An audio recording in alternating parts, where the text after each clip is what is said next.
स्वागत है दोस्तों आपका नॉलेज ट्रेजर में।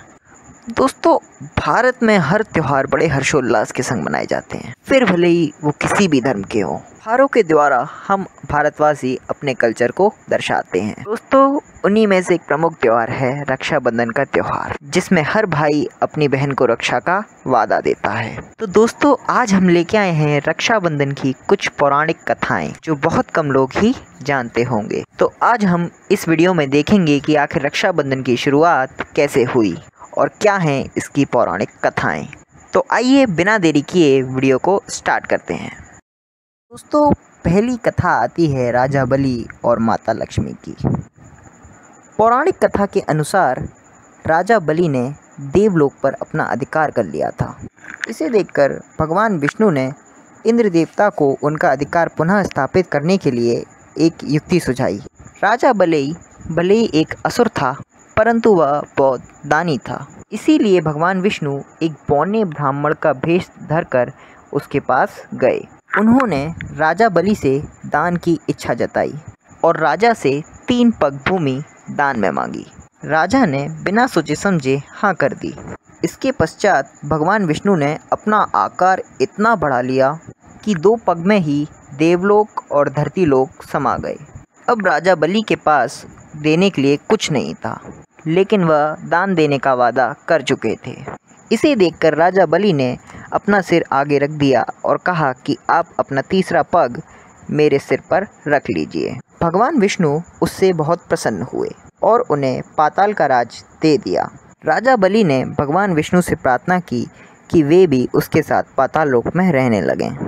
भगवान भक्त की बात नहीं टाल सके और पाताल लोक में ही रहने लगे, जिसे देखकर देवलोक में कई देवता विचलित होने लगे। इसीलिए उन्होंने माता लक्ष्मी से प्रार्थना करी कि वे दोबारा भगवान विष्णु को देवलोक में ले आएं। इसके बाद माता लक्ष्मी एक कन्या का भेष रखकर राजा बलि के पास पाताल लोक में गईं। उन्होंने राजा बलि को भाई बनाकर राखी बांधी और उनसे बदले में उपहार मांगा। राजा बलि ने उत्तर दिया कि मेरे पास देने के लिए कुछ नहीं है। माता लक्ष्मी ने राजा बलि से कहा कि जिसके पास स्वयं भगवान हो उसे और क्या देने की ज़रूरत है। इस तरह माता लक्ष्मी ने अपने उपहार में भगवान विष्णु को ही मांग लिया। इस प्रकार भगवान विष्णु देवलोक में वापस आ गए। माना जाता है कि जिस दिन माता लक्ष्मी ने राजा बलि को राखी बांधी थी, उस दिन श्रावणी पूर्णिमा थी, जिसे हम रक्षाबंधन के रूप में मनाते हैं। दोस्तों, दूसरी कथा आती है महाभारत से श्री कृष्ण और द्रौपदी की। कहा जाता है कि एक बार श्री कृष्ण जी के हाथ में किसी कारणवश चोट लग गई, जिसे देखकर द्रौपदी ने उनके हाथ पर एक कपड़ा बांध दिया, जिस पर श्री कृष्ण ने द्रौपदी से कहा कि वे इस कपड़े के एक एक धागे का कर्ज चुका देंगे।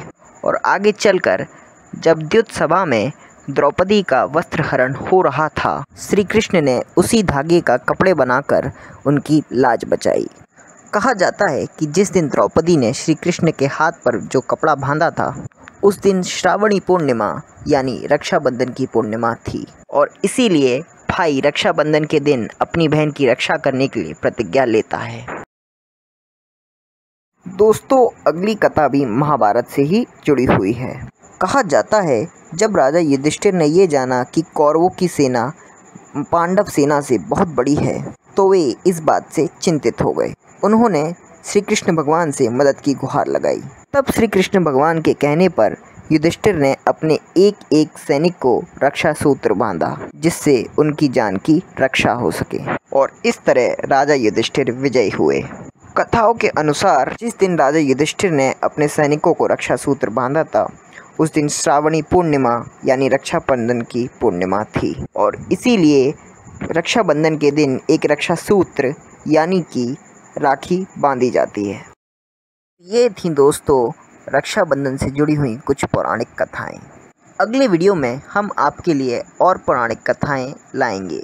दोस्तों, अगर आप ऐसी ही कथाएं और इंटरेस्टिंग फैक्ट्स जानना चाहते हैं तो हमारे चैनल को सब्सक्राइब कर लीजिए और वीडियो कैसा लगा उसे कमेंट कीजिएगा। और अगर वीडियो अच्छा लगा हो तो प्लीज़ वीडियो को लाइक कर दीजिए। अगले वीडियो में हम आपके लिए लेके आएंगे रक्षाबंधन से जुड़ी हुई और कुछ पौराणिक कथाएं। इसीलिए हमारे चैनल को सब्सक्राइब कीजिए और बगल में बेल आइकन को भी दबा दीजिए, जिससे आने वाले वीडियोस की नोटिफिकेशंस आपको मिलती रहेंगी। तब तक के लिए goodbye and thanks for watching.